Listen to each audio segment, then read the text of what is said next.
Entre 1933 y 1945, el régimen nazi impulsó una política sistemática que condujo al aislamiento, persecución y eliminación de la población judía europea. Lo que comenzó como exclusión legal se transformó gradualmente en una estructura centrada en hacer desaparecer a millones de personas. Desde las primeras medidas hasta las últimas acciones, cada etapa fue implementada desde las instituciones del Estado, sin encontrar oposición interna relevante. La violencia no surgió de improviso ni operó en secreto. Formó parte del funcionamiento habitual de una estructura que actuó con continuidad y coordinación. La ejecución de estas políticas no dependió de figuras excepcionales ni del uso abierto de la fuerza, sino del cumplimiento rutinario de funciones por parte de múltiples sectores del aparato oficial. No se trató de un colapso momentáneo de valores, sino de un proceso sostenido. ¿Cómo pudo ejecutarse todo un proceso de aniquilación a gran escala sin encontrar obstáculos dentro del propio sistema que lo sostenía? Guetos judíos, el primer paso hacia la eliminación. Desde los primeros días de la ocupación alemana en Polonia, la población judía fue sometida a una serie de restricciones que no surgieron de una sola ley oficial, sino de una acumulación progresiva de medidas locales que fueron aplicadas sin previo aviso y con una rapidez que dejó a las comunidades sin margen de respuesta. Primero, los alemanes ordenaron la identificación visible de los judíos mediante brazaletes con la estrella de David, una señal pública de distinción que marcaba una separación social inmediata, incluso antes de que existieran barreras físicas. La policía alemana y las unidades militares usaban esa marca para aplicar castigos, limitar el acceso a zonas específicas y fomentar la exclusión, creando un ambiente en el que las agresiones verbales, físicas y económicas no solo eran toleradas, sino alentadas como parte del proceso de exclusión sistemática. Al mismo tiempo se bloquearon las fuentes de ingresos tradicionales de los judíos. Los comercios fueron confiscados o cerrados, se prohibió ejercer oficios y se cancelaron licencias. Muchas familias se encontraron de la noche a la mañana sin recursos y sin derecho a trabajar. El hambre no tardó en convertirse en un arma de control. Mientras los alimentos se racionaban oficialmente, a los judíos se les asignaban cuotas insignificantes o directamente se les negaba acceso a los productos esenciales. La compra de comida en el mercado negro se convirtió en la única alternativa, aunque los precios eran inalcanzables para quienes ya habían sido despojados de todo. A medida que se avanzaba hacia una administración más estructurada de la ocupación, los líderes nazis pusieron en marcha un sistema de reclusión urbana que, sin declararlo abiertamente como un paso hacia el exterminio, cumplía la función de aislar, debilitar y someter a las comunidades judías a un estado de vulnerabilidad absoluta. Este proceso comenzó con órdenes de reubicación forzada, donde se les informaba a los judíos que debían abandonar sus hogares y trasladarse a zonas específicas dentro de la ciudad. No se ofrecía ayuda, ni transporte, ni compensación. La reubicación significaba, en la mayoría de los casos, compartir una sola habitación con varias familias, sin agua corriente ni calefacción.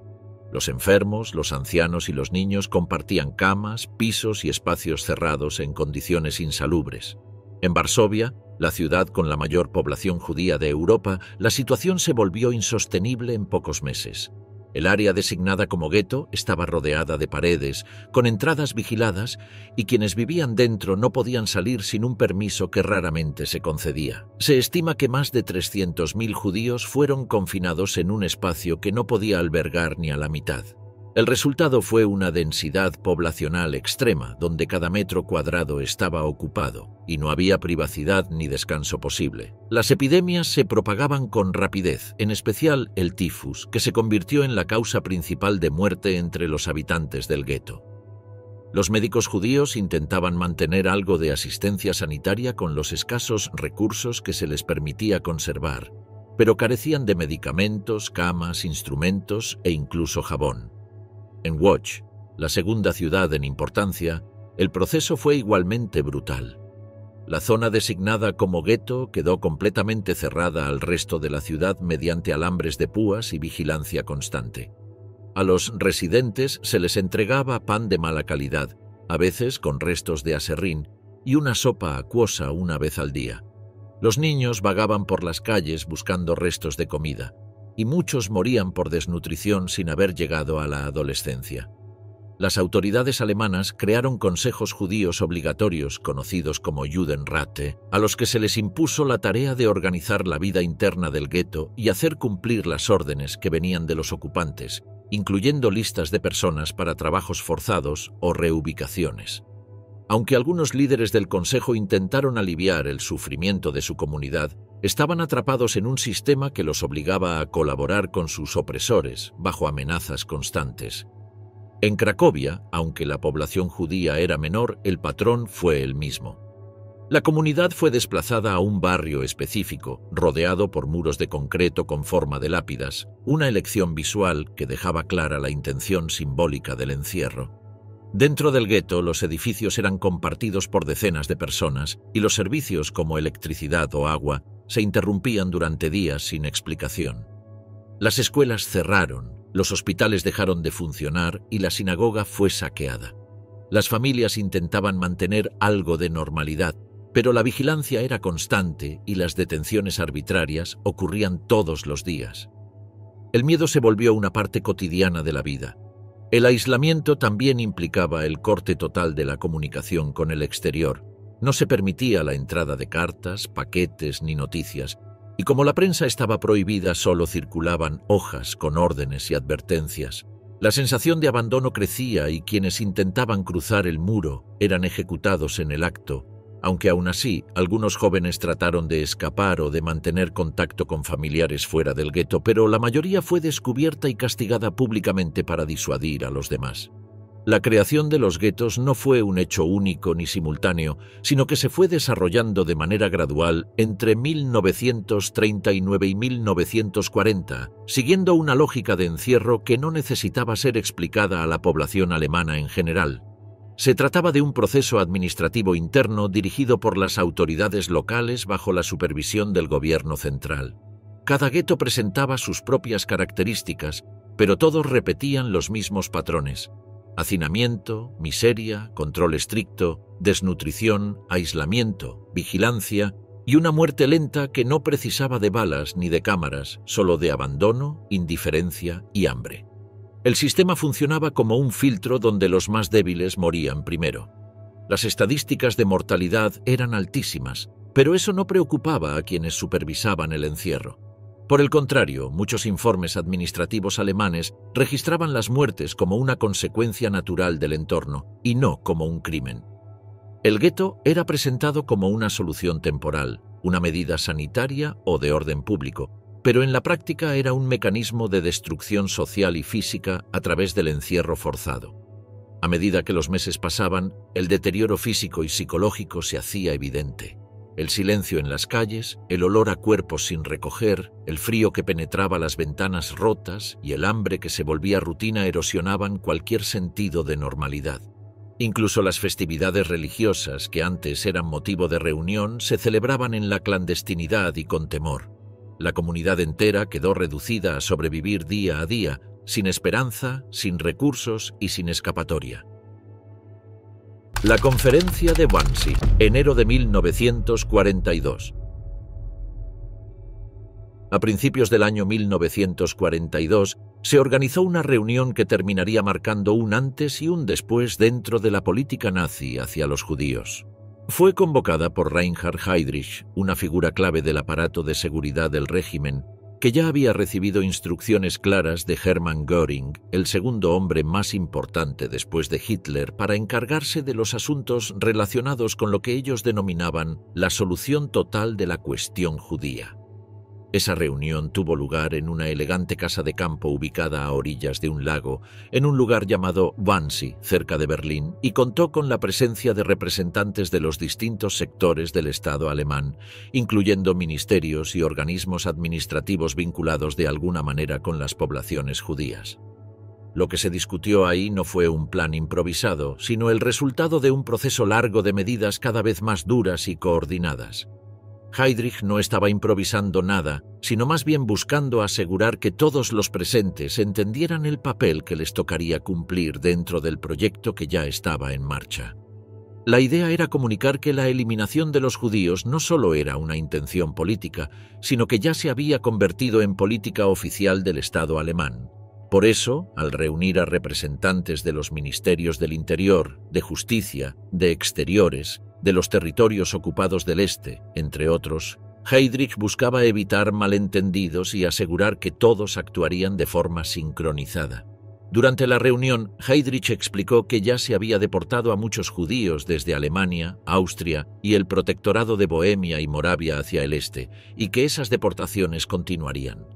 Sin embargo, lo que se estableció con claridad en esa ocasión fue que esas reubicaciones no eran un fin en sí mismo, sino solo el paso inicial dentro de un proceso más amplio que culminaría con la desaparición física de todos los judíos de Europa.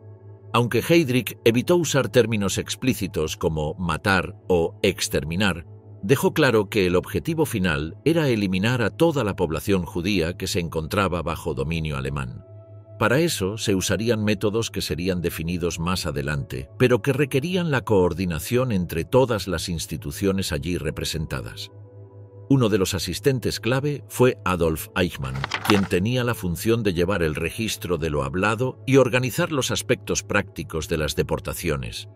Él sería quien más adelante se encargaría de poner en práctica muchas de las decisiones tomadas en Wannsee, pero en ese momento su papel era más bien técnico.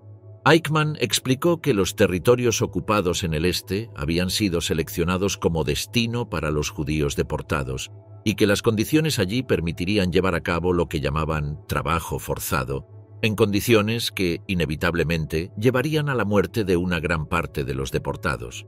La esperanza, según sus propias palabras, era que los más fuertes sobrevivieran lo suficiente como para ser utilizados laboralmente, pero que los demás murieran por agotamiento o por causas naturales derivadas del trato recibido. El lenguaje utilizado durante la conferencia fue cuidadosamente escogido para no generar oposición entre los presentes. Se hablaba de tratamiento especial, de reasentamiento, de solución final, pero nunca se usaban palabras que pudieran provocar rechazo o que fueran demasiado directas. Este uso deliberado de un lenguaje técnico y ambiguo permitía que todos los funcionarios implicados se sintieran partícipes de una operación legal, administrativa y necesaria, en lugar de una campaña de asesinatos masivos.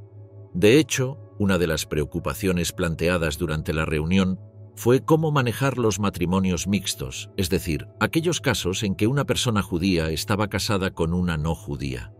Ahí surgieron propuestas que incluían la esterilización obligatoria o decisiones caso por caso, pero el enfoque siempre fue tratar esas situaciones desde un punto de vista administrativo.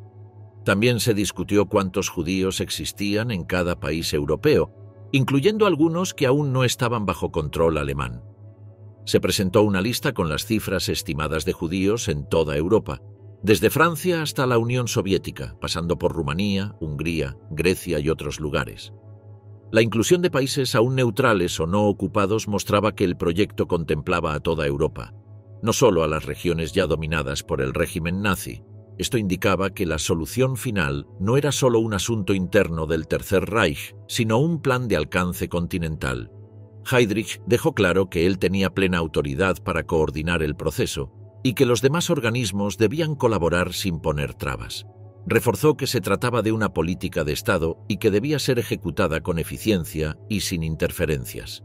Los representantes de los otros ministerios no manifestaron oposición ni objeciones, lo cual demostró que el consenso ya estaba consolidado.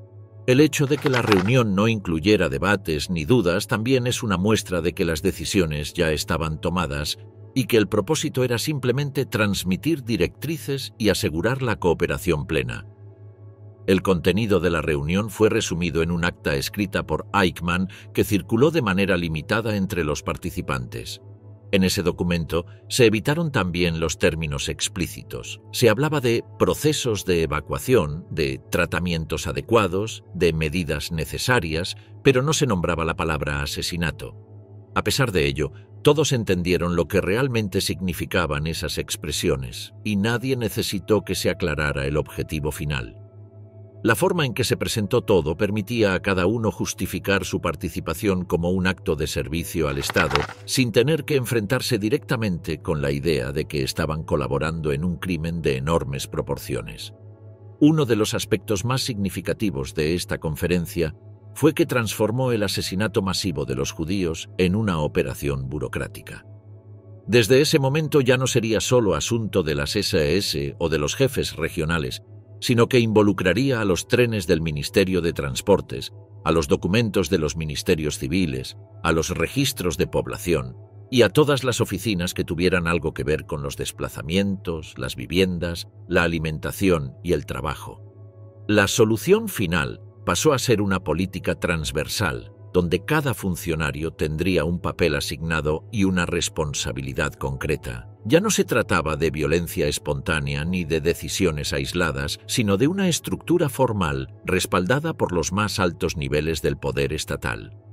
En la práctica, esto significó que el exterminio dejaría de depender de decisiones locales o improvisadas y se convertiría en una tarea programada, con cronogramas, rutas establecidas, listas de personas y una lógica interna que seguía los pasos de cualquier otro proyecto estatal. La gran diferencia, por supuesto, era que el resultado esperado no era un beneficio público, sino la eliminación sistemática de millones de seres humanos. Pero para quienes participaron en Wannsee, eso no parecía representar un dilema. La forma en que todo fue planteado permitió que los presentes sintieran que estaban cumpliendo con su deber. Aunque no se detallaron los métodos concretos que se usarían en la fase final, se entendía que lo que estaba en marcha iba mucho más allá de las deportaciones. El término solución final ya no dejaba lugar a dudas. No se trataba de desplazar a los judíos a otro lugar para vivir, ni de obligarlos a emigrar, sino de hacerlos desaparecer completamente de Europa. En ese contexto, la reunión de Wannsee fue una especie de ceremonia de confirmación, donde los participantes recibieron instrucciones y comprendieron su papel dentro de un plan que ya se estaba ejecutando. Desde el punto de vista organizativo, la conferencia sirvió para integrar a todos los niveles del Estado en la tarea de exterminio. Cada sector recibió una orientación, una tarea concreta, y un marco legal que le permitía actuar sin objeciones. El Estado nazi había encontrado una forma de llevar a cabo uno de los crímenes más grandes de la historia sin alzar la voz, valiéndose únicamente de oficios, reuniones internas y una red de procedimientos institucionales meticulosamente ejecutados. La expansión letal nace la red de campos. Cuando comenzó el año 1942, el mapa del este de Europa mostraba una serie de instalaciones que, en apariencia, parecían solo puntos adicionales dentro del complejo sistema de ocupación nazi. Sin embargo, detrás de cada uno de esos nombres, Treblinka, Sobibor, Belzec, Chelmno, Majdanek y el cada vez más mencionado Auschwitz-Birkenau, se ocultaba un tipo de estructura que no tenía precedentes. A diferencia de los campos de concentración, donde los prisioneros eran retenidos, castigados o explotados como mano de obra, estos nuevos lugares no eran centros de detención en sentido estricto, sino espacios concebidos para una función concreta y brutal. Las primeras señales de esta red aparecieron antes incluso de que existiera un término formal para referirse a ellos. En Chelmno, en la zona occidental de Polonia ocupada, comenzó a operar en diciembre de 1941 un recinto que, a diferencia de los campos anteriores, no contaba con barracones amplios, fábricas o talleres. Lo que había allí era un sistema simplificado para un propósito muy concreto, y el tiempo promedio que una víctima pasaba desde su llegada hasta su muerte se medía en horas, no en semanas o meses. Chelmno fue un precedente inquietante y en muchos sentidos un laboratorio para los métodos que luego se replicarían en otros lugares. Belzec comenzó a construirse poco después, en noviembre de 1941, pero no estuvo listo para operar hasta marzo del año siguiente. Este campo estaba ubicado estratégicamente cerca de una línea ferroviaria, aunque no tenía la misma infraestructura que los campos de concentración más antiguos. Su existencia tenía como base una idea distinta. No hacía falta mantener a los prisioneros con vida, ni hacerlos trabajar, ni encerrarlos por largos periodos. Lo importante era que llegaran y que salieran del sistema de forma definitiva. A partir de ahí, se afinaron las prioridades logísticas de lo que más adelante se transformaría en una maquinaria que funcionaba a escala nacional. En paralelo, Sobibor empezó su construcción en marzo de 1942, con un diseño basado en las lecciones aprendidas de Belzec. Las instalaciones eran más eficientes, el sistema interno más simplificado y el personal entrenado específicamente para su función. De igual forma, Treblinka, que sería uno de los campos más activos, comenzó a tomar forma durante la primavera y entró en funcionamiento ese mismo verano. Su ubicación, como la de los demás, no era producto del azar. Polonia Central ofrecía varias ventajas. Era un área bajo control total del gobierno general, relativamente aislada de observadores externos y cerca de núcleos con alta densidad de población judía. Eso permitía reducir el tiempo y costo del transporte y mantener el proceso lejos de los ojos de diplomáticos o periodistas extranjeros. Majdanek, aunque hoy es recordado junto con los campos de exterminio, fue inicialmente concebido como un campo de concentración. Sin embargo, las circunstancias del año 1942 hicieron que su papel fuera adaptado para incluir funciones similares a las de los otros centros. Situado cerca de Lublin, su tamaño y estructura le dieron un carácter híbrido, con zonas de internamiento y espacios que serían reconvertidos conforme las decisiones administrativas evolucionaban. En el caso de Auschwitz, la transformación fue más gradual. El campo original, instalado cerca de la ciudad de Oswiecim, había sido un sitio de detención desde 1940. Sin embargo, con la decisión de ampliar su alcance, comenzó a construirse un complejo mucho mayor en la cercana localidad de Birkenau. Allí, en medio de campos abiertos y zonas apartadas, se levantaron estructuras que respondían a un diseño distinto. Aunque aún no se implementaban los métodos más conocidos, la disposición del espacio, las conexiones ferroviarias y la separación de sectores mostraban una intención clara de convertir el sitio en un punto clave dentro de la nueva estrategia. Lo que diferenciaba estos campos del modelo anterior no era solo su ubicación o el tipo de barracones, sino la lógica misma sobre la cual habían sido concebidos. En los campos de concentración tradicionales, como Dachau o Buchenwald, el prisionero era visto como alguien que debía ser controlado, reformado, castigado o utilizado como mano de obra. En los nuevos campos esa visión desaparecía. Ya no se trataba de controlar una población a largo plazo, sino de procesarla rápidamente, como parte de una secuencia organizada que incluía transporte, clasificación, ejecución y eliminación del rastro físico. Otra diferencia era el tipo de personal que se destinaba a estos lugares. Si bien muchos oficiales provenían de las SS o de la Policía del Reich, los seleccionados para los campos de exterminio eran entrenados con otros criterios. Se les exigía no solo obediencia, sino capacidad para operar dentro de un sistema que requería desapego total frente a la tarea asignada. Además, se establecieron métodos de rotación para evitar que el personal permaneciera demasiado tiempo en un mismo lugar, con la idea de reducir el riesgo de filtraciones o quiebres psicológicos. La instalación de esta red de campos no fue un acto improvisado, y aunque cada uno presentaba un diseño propio, todos respondían a una misma lógica que se fue afinando sobre la marcha. El tamaño de los recintos, la disposición de las entradas, las áreas reservadas para el personal y los puntos de descarga estaban planificados para reducir al mínimo cualquier contacto entre víctimas y ejecutores. En muchos casos, quienes llegaban no sabían con certeza a dónde habían sido llevados, y el uso de nombres ambiguos, el aislamiento geográfico y la rapidez del procedimiento contribuían a mantener la confusión. A lo largo de 1942 comenzaron a surgir los primeros indicios concretos de que estos lugares no eran sitios de detención normales. Informes internos, testimonios de algunos escapados, rumores entre las comunidades judías y observaciones indirectas empezaron a circular. Sin embargo, el diseño general de estos campos y su localización en zonas alejadas dificultaban el acceso de cualquier observador externo. La censura y el control de la información también hicieron su parte para mantener en secreto la existencia real de esta red.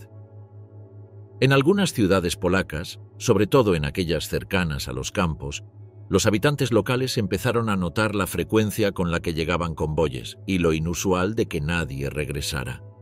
Aunque no tenían pruebas claras, algunos ya sospechaban que el propósito de esos traslados no era el reasentamiento ni el trabajo. En otros casos, fueron los propios alemanes, incluyendo algunos miembros de la Wehrmacht o trabajadores del ferrocarril, quienes comenzaron a comentar entre ellos lo que habían visto o escuchado. Pero sin acceso directo y con el miedo constante a represalias, la información solo circulaba de forma limitada. A nivel administrativo, la red de campos también implicaba la creación de nuevas estructuras burocráticas. Se establecieron oficinas específicas para coordinar los traslados, los suministros y la gestión de los campos. Cada recinto tenía un comandante a cargo, pero las órdenes llegaban desde niveles superiores, a menudo directamente desde la Oficina Central de Seguridad del Reich. Además, se desarrollaron formularios, registros y protocolos para mantener una apariencia de legalidad en el funcionamiento del sistema. La relación entre los campos de exterminio y el resto del aparato nazi era compleja. Por un lado, estos sitios estaban vinculados con decisiones tomadas en oficinas de Berlín y, por otro, funcionaban con un grado de autonomía operacional que permitía adaptarse rápidamente a las condiciones del momento. En la práctica, esto significaba que podían ajustar su ritmo de operación según las cifras previstas o los cambios logísticos. Los primeros meses de funcionamiento de esta red mostraron que el modelo era viable desde el punto de vista técnico. A pesar de los problemas iniciales en algunos lugares, como fallas en los accesos o dificultades en la gestión del personal, el sistema demostró que podía manejar cifras masivas sin colapsar. Esa eficiencia fue interpretada por las autoridades como una señal de que el camino estaba marcado. Así, durante el transcurso de 1942, la red de campos de exterminio dejó de ser una serie de experimentos separados para convertirse en un sistema articulado que operaba de forma continua. El modelo se perfeccionó, los procedimientos se estandarizaron y la lógica que guiaba su existencia quedó firmemente asentada. Aunque desde afuera todavía era difícil comprender la magnitud de lo que estaba ocurriendo, quienes participaban desde adentro ya sabían que estaban siendo parte de algo que superaba todo lo que había existido hasta entonces. ¿Cómo funcionaba la máquina del Holocausto? Durante los primeros meses de 1942, la red de transporte ferroviario del Reich se convirtió en una pieza esencial para la puesta en marcha de lo que ya no era una serie de ejecuciones aisladas, sino un sistema plenamente integrado de exterminio. Las estaciones de origen estaban en casi todas las ciudades y pueblos del este de Europa ocupada, pero también en Alemania, Austria, Francia, los Países Bajos y otros países bajo dominio nazi.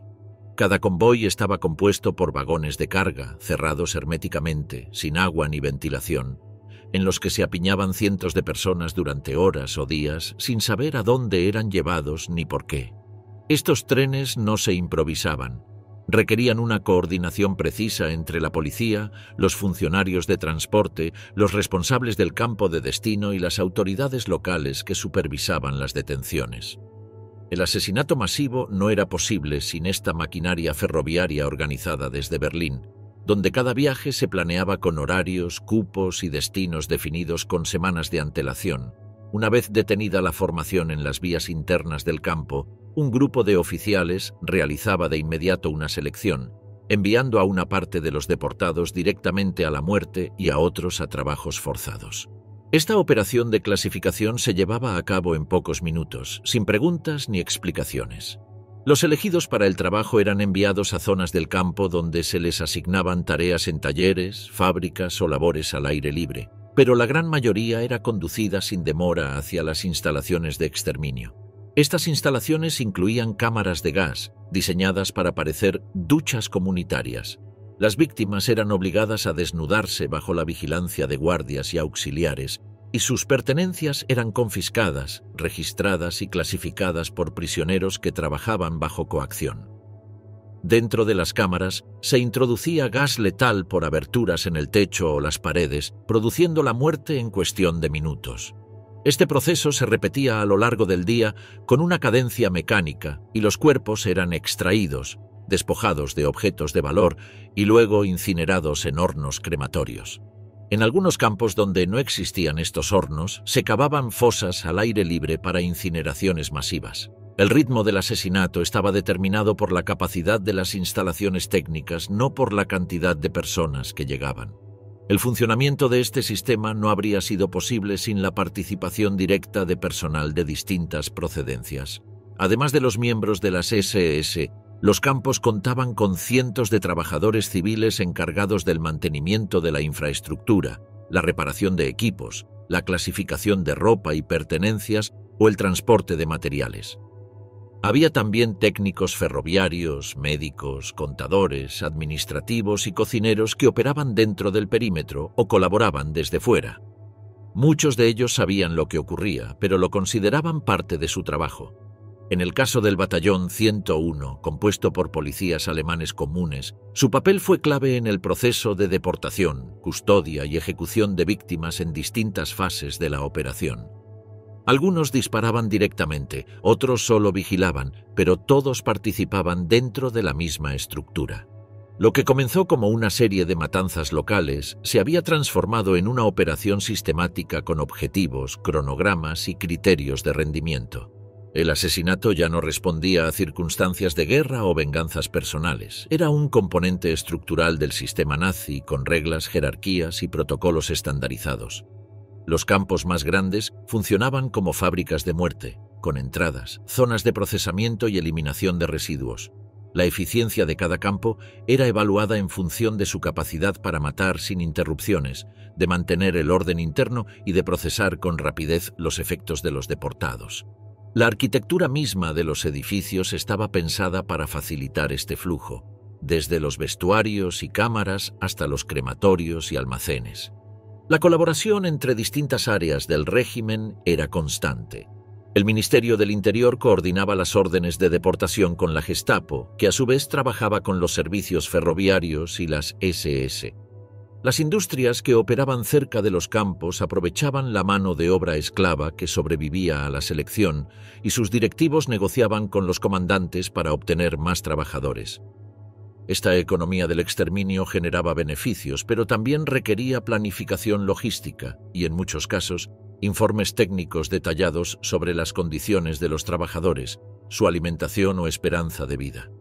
Las muertes eran vistas como parte del proceso, no como un resultado trágico. De hecho, en algunos informes internos se consideraba que los prisioneros morían en proporción adecuada a su rendimiento. Silenciar el crimen, engaño y ocultamiento. A comienzos de 1943, en el corazón del gueto de Varsovia, cientos de judíos sabían que los alemanes regresarían, aunque no tenían certeza de cuándo ni en qué número. Durante meses, miles habían sido deportados y ya no quedaba duda de que eran enviados a la muerte, de modo que quienes permanecían no se hacían ilusiones, pues no existía otro destino posible. Por eso, con medios mínimos, formaron grupos de resistencia, acumularon armas improvisadas y se organizaron en comandos espontáneos. Cuando las tropas alemanas volvieron el 19 de abril, no se encontraron con víctimas indefensas, sino con combatientes decididos a no marcharse sin luchar. La rebelión del gueto de Varsovia se convirtió en la primera gran insurrección urbana contra la maquinaria del exterminio y, aunque la diferencia de fuerzas era abismal y el desenlace previsible, los insurgentes lograron resistir varios días, obligando a los alemanes a emplear artillería pesada para reducir edificios enteros a escombros. El levantamiento fue finalmente sofocado, pero dejó una huella clara.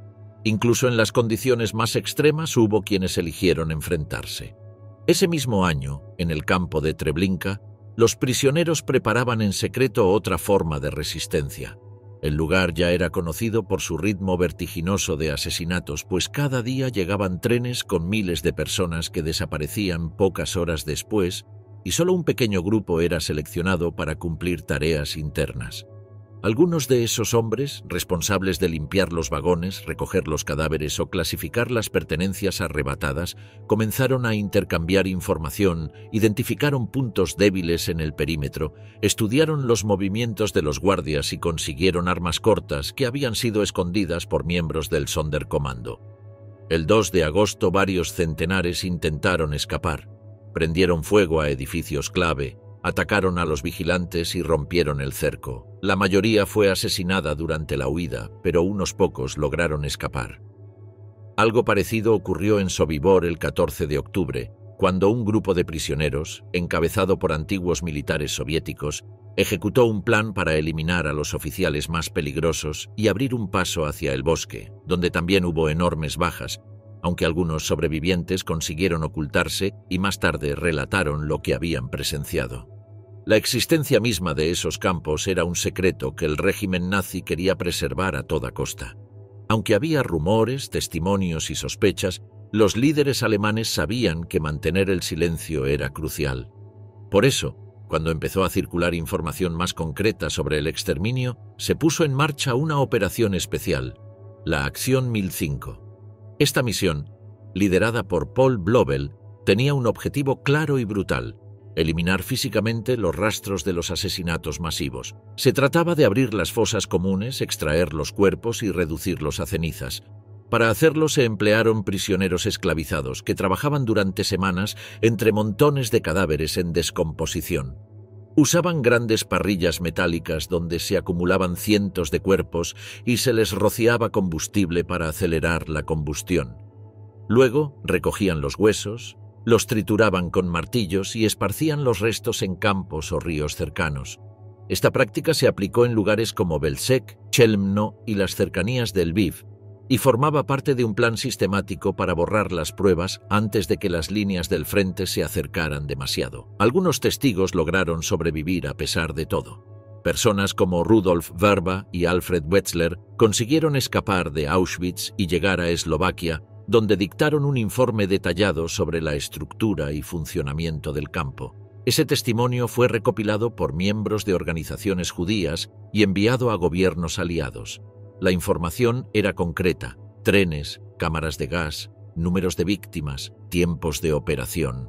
A pesar de ello, la reacción fue limitada, en parte porque ya existía una sobrecarga de rumores y muchos consideraban que las cifras eran exageradas o imposibles de verificar. También influyó la dificultad de traducir esa información en acciones militares directas. Pero el informe sí tuvo impacto en círculos diplomáticos y medios de comunicación, y demostró que había quienes habían visto todo y sobrevivido para contarlo. En el plano político, las potencias aliadas sabían mucho más de lo que después reconocieron. Desde 1942, los servicios de inteligencia británicos y estadounidenses interceptaban mensajes alemanes que mencionaban deportaciones masivas y ejecuciones, mientras que informes de diplomáticos polacos en el exilio también advertían sobre la existencia de campos de exterminio. Sin embargo, las prioridades estratégicas permanecían centradas en la derrota militar del Tercer Reich y no se realizaron esfuerzos serios para frenar el genocidio en marcha. Los alemanes, conscientes de esta indiferencia, intensificaron las tareas de encubrimiento, trasladaban archivos y destruían documentos comprometidos. La participación de los escuadrones de policía y unidades auxiliares en estas tareas fue clave. Muchos de los mismos hombres que habían participado en masacres en el este fueron luego enviados a custodiar trenes, cubrir fosas o controlar las nuevas deportaciones. Algunos oficiales, como los del Batallón 101, empezaron a mostrar signos de fatiga o rechazo, pero la mayoría continuó cumpliendo órdenes. En algunos casos se les asignaban tareas menos directas, como la vigilancia de trabajadores forzados o la supervisión de traslados, pero el aparato funcionaba como una cadena ininterrumpida. Los pocos que se negaban eran reemplazados o reasignados sin mayor conflicto. Dentro del sistema burocrático nazi se multiplicaban las listas, cuotas y planillas. Cada transporte era anotado con precisión: número de personas, punto de partida, tiempo estimado, cantidad de guardias asignados. Los comandantes de campo enviaban reportes regulares sobre el número de nuevos llegados y los procesados el mismo día. Incluso las pertenencias robadas eran registradas, almacenadas y distribuidas en redes específicas, muchas veces gestionadas por oficinas civiles. El exterminio no era una operación caótica, sino una rutina institucionalizada que involucraba a miles de personas en todos los niveles. Mientras tanto, los intentos por advertir al mundo seguían en marcha y emisarios clandestinos, líderes comunitarios y activistas arriesgaban sus vidas para hacer llegar mensajes a embajadas extranjeras. En algunos casos se utilizaban canales diplomáticos neutrales, como los de Suecia o Suiza, y en otros eran simples cartas ocultas en paquetes, cruzando fronteras en maletas falsas o en vehículos oficiales. Los nazis descubrieron algunas de estas redes y ejecutaron a quienes participaban, aunque también fracasaron en su propósito de mantener todo en la sombra. Poco a poco el cerco de silencio empezaba a agrietarse, aunque el costo humano no dejaba de aumentar cada día. A finales de 1944 ya no era posible ignorar la magnitud del crimen. Las primeras señales de retroceso militar forzaron a las autoridades nazis a acelerar la destrucción de archivos, demoler instalaciones clave y evacuar campos enteros. Pero para entonces, los restos de la resistencia seguían activos en forma de pequeños gestos. Esconder a un niño, compartir una ración, escribir un nombre en una pared antes de morir. Esa persistencia, invisible para muchos, fue parte de la respuesta más humana frente al intento de borrar a un pueblo entero. El descubrimiento de los campos, 1945. Cuando las fuerzas soviéticas avanzaban hacia el este de Polonia, las líneas alemanas ya no podían sostenerse, y a comienzos de 1945 las tropas del Ejército Rojo se encontraron con un lugar que, en apariencia, no parecía distinto de otros recintos militares abandonados. Era Majdanek, cerca de Lublin. Aunque las unidades soviéticas habían escuchado rumores sobre lo que los alemanes habían hecho en esa región, nadie estaba preparado para lo que descubrirían allí. El sitio no estaba completamente destruido, pues los nazis habían intentado volar parte de las instalaciones, pero lo habían hecho solo a medias. De modo que aún quedaban en pie las barracas, los hornos crematorios, montones de zapatos, documentos dispersos, pilas de ropa y cuerpos sin enterrar. Los soldados no tenían un marco claro para comprender lo que estaban observando, y aunque la brutalidad era evidente, el propósito específico del lugar seguía siendo difícil de definir. Durante las primeras horas no hubo una interpretación precisa, ya que lo que tenían delante no se parecía a un campo de batalla ni a una prisión convencional.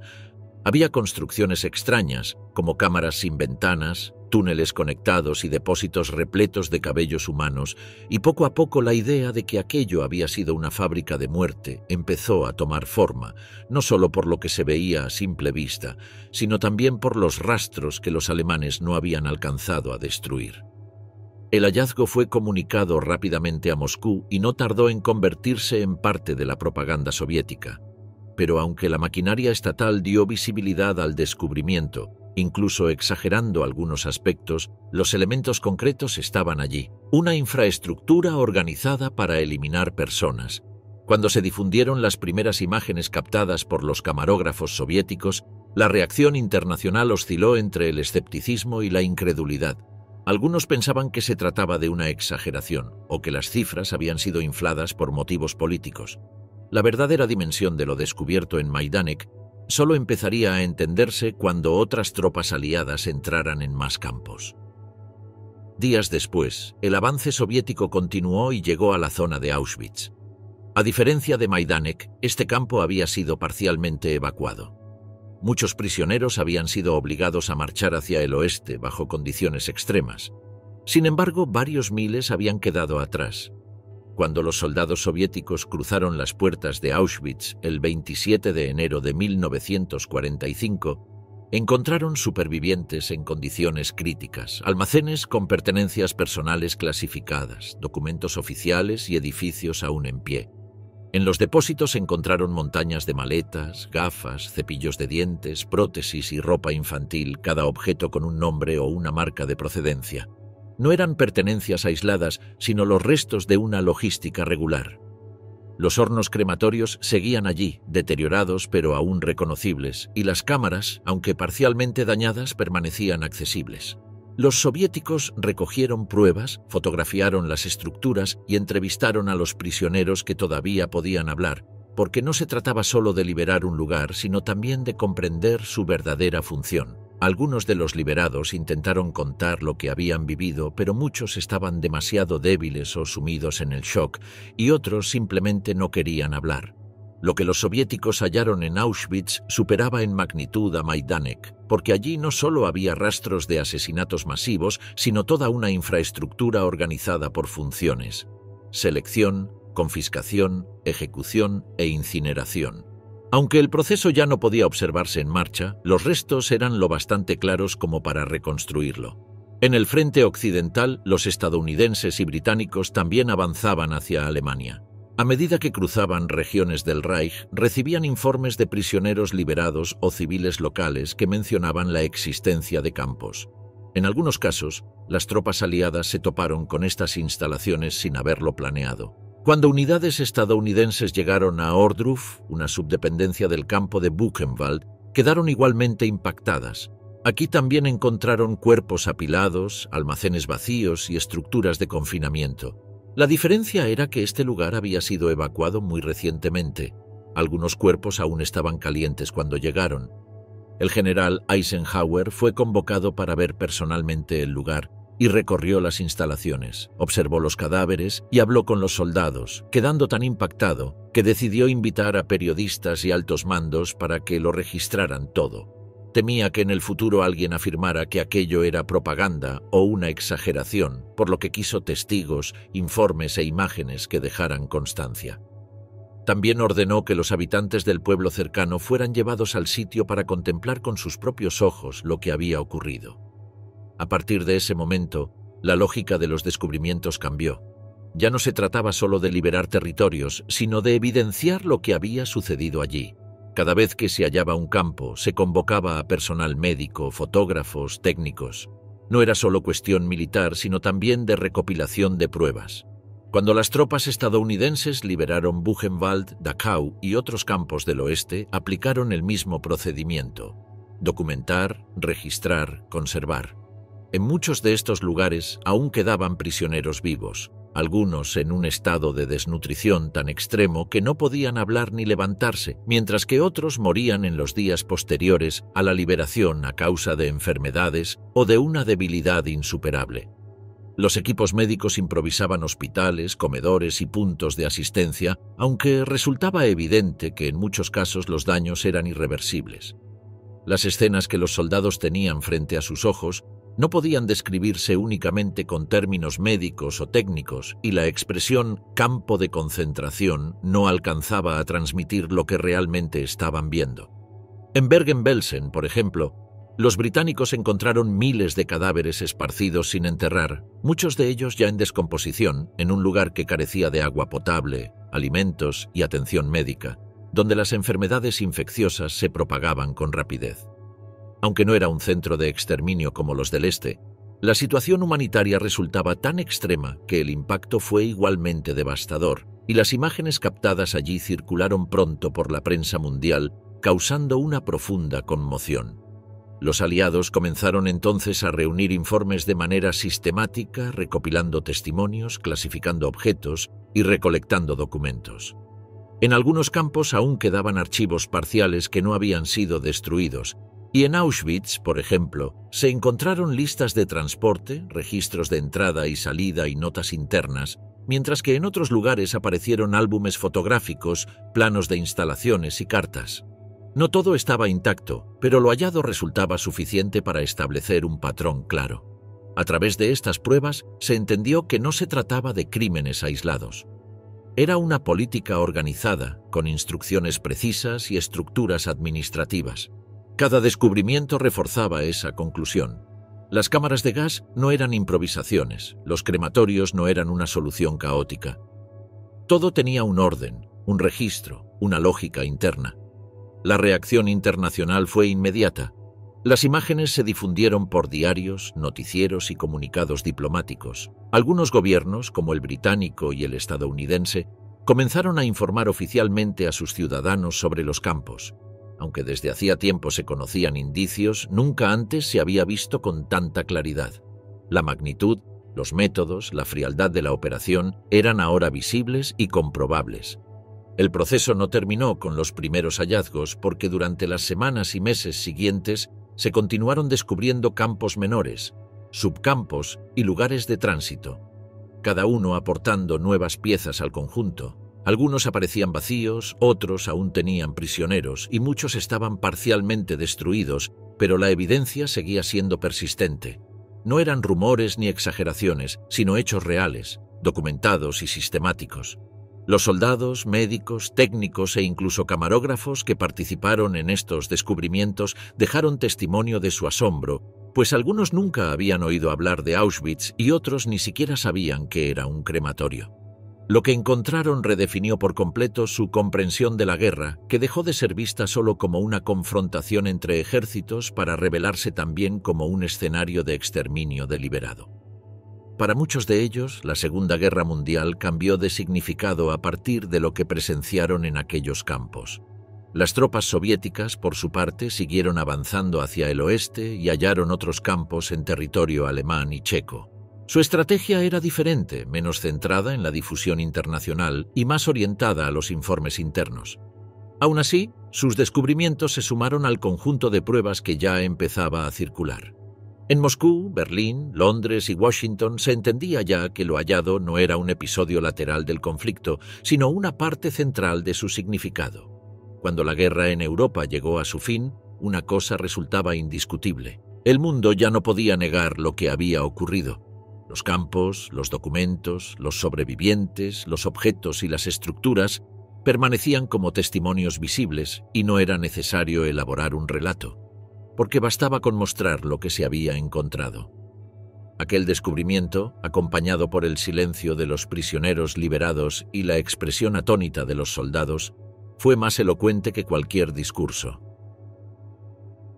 La voz del Reich, cómo la propaganda preparó el genocidio. Desde los primeros años del régimen, el aparato propagandístico del Tercer Reich tuvo un objetivo claro: conseguir que el antisemitismo no solo fuera tolerado por la población alemana, sino que además se percibiera como necesario, legítimo y moralmente correcto. Para ello no bastaban decretos ni leyes, era imprescindible transformar el pensamiento colectivo y moldear la forma en que millones de personas miraban a sus vecinos, a sus conciudadanos e incluso a sus antiguos amigos. Y esa tarea solo podía lograrse a través de una maquinaria propagandística que no descansaba, que estaba presente en cada rincón y que repetía sus mensajes con una disciplina implacable. El cine, la radio, los periódicos, las revistas ilustradas, los libros escolares, los carteles en la calle, las canciones populares, todo estaba impregnado de un discurso que tenía como núcleo el odio al judío. No se trataba solo de mostrarlo como un enemigo externo, sino de presentarlo como una amenaza interna, infiltrada, corruptora, capaz de destruir la nación desde dentro si no se la identificaba a tiempo. El lenguaje se volvía una herramienta de guerra. En vez de hablar de personas, se hablaba de plagas, parásitos, tumores o contaminación. No eran ciudadanos alemanes de religión judía, eran el judío internacional, una figura que condensaba todos los miedos y prejuicios del nacionalismo alemán. Joseph Goebbels, el ministro de propaganda, fue el principal arquitecto de esta campaña. Él no solo dirigía los mensajes, sino que supervisaba minuciosamente su forma, su tono y su repetición. Sabía que para influir en las masas no bastaba con argumentos racionales. Había que apelar a las emociones. Por eso los noticieros eran acompañados de música tensa, los discursos eran teatralizados y los documentales construían imágenes que generaban rechazo visceral. Goebbels entendía que una mentira, si se decía con suficiente frecuencia, podía convertirse en verdad. El cine se convirtió en uno de los instrumentos más poderosos y películas como El judío eterno, Der ewige Jude, no solo difundían desinformación, sino que buscaban provocar asco, temor y repulsión. Mezclaban imágenes de ratas con rostros de judíos, insinuando una amenaza biológica, y mostraban escenas de pobreza, enfermedades o caos urbano atribuidas al elemento judío, como si su sola presencia bastara para alterar el orden natural. No eran producciones marginales, pues contaban con presupuesto estatal, se proyectaban en salas comerciales y formaban parte de las actividades recomendadas por las autoridades locales, al punto de que las escuelas organizaban salidas para que los niños asistieran a verlas. Los libros de texto también estaban cuidadosamente diseñados para introducir estas ideas desde la infancia. En la lectura, los cuentos incluían personajes codiciosos, deformes o traicioneros, con rasgos claramente estereotipados. En geografía se hablaba de la lucha del espacio vital contra pueblos degenerados. En historia se resaltaba la traición interna durante la Primera Guerra Mundial como resultado de la actividad judía. En biología se enseñaban supuestas diferencias raciales con gráficos, medidas craneales y árboles genealógicos falsificados para legitimar la idea de superioridad germánica. Y todo esto iba acompañado por la presión social. Los alumnos que hacían preguntas o mostraban dudas eran marcados como poco patriotas. En la radio, que se convirtió en el medio más extendido gracias a la creación del Volksempfänger, un receptor barato y masificado, se transmitían discursos del Führer, noticias filtradas, relatos heroicos y comentarios políticos que reforzaban la narrativa oficial. Se trataba de asegurar que, incluso en el hogar, no hubiera espacio para voces disonantes. La radio no solo informaba, acompañaba las emociones, ofrecía explicaciones sencillas, señalaba culpables y reforzaba constantemente la idea de que Alemania estaba en peligro y debía defenderse. Los periódicos, tanto los oficiales como los pseudocientíficos como Der Stürmer, amplificaban estas ideas con titulares sensacionalistas, secciones didácticas y caricaturas que ridiculizaban o demonizaban al llamado enemigo interno. Nada era casual, porque las imágenes estaban diseñadas para ser comprendidas incluso por quienes no sabían leer, de modo que el antisemitismo resultara accesible, comprensible y compartido por todos. Y lo lograban, ya que en muchos barrios los murales con caricaturas antisemitas se colocaban en plazas, mercados o estaciones de tren, en lugares donde resultaba imposible ignorarlos.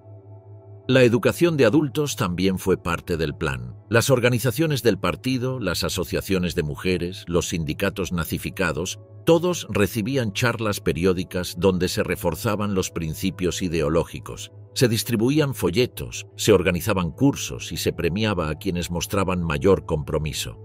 La propaganda no se limitaba a convencer. Su objetivo era transformar. El ideal era que cada ciudadano se convirtiera en un propagandista, un vigilante, un multiplicador del mensaje oficial. Todo esto no era una improvisación. Era un sistema diseñado desde arriba, con una oficina central que evaluaba el impacto de cada campaña, que ajustaba los mensajes según el contexto y que respondía con rapidez a cualquier desviación. Si una ciudad mostraba dudas, se enviaban refuerzos ideológicos. Si un tema causaba confusión, se simplificaba. Si una imagen resultaba ambigua, se reemplazaba. El control era total, el resultado fue devastador. Cuando empezaron las deportaciones masivas, muchos alemanes ya no veían a los judíos como personas. Los percibían como enemigos del pueblo, como cuerpos extraños que era necesario remover por el bien común. Y aunque no todos participaron directamente en el genocidio, una parte considerable miró hacia otro lado, aceptó las explicaciones oficiales o simplemente se resignó a lo que tenía que hacerse. Esa indiferencia, ese silencio, esa pasividad fueron posibles gracias a años de propaganda sostenida, adaptada, penetrante.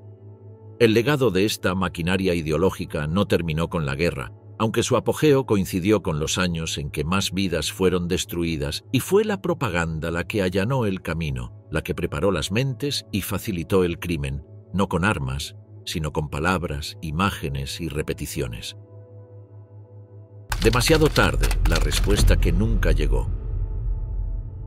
Cuando comenzaron a llegar las primeras informaciones sobre la magnitud de los asesinatos a los gobiernos aliados, estos ya se encontraban inmersos en los preparativos para operaciones militares de gran escala.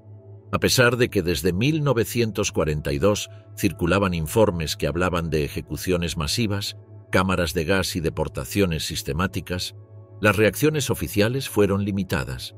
Uno de los primeros documentos que advirtió sobre la política de exterminio fue enviado en agosto de ese año por Gerhard Riegner, representante del Congreso Judío Mundial, quien aseguró haber recibido datos de una fuente confiable vinculada al entorno de Himmler.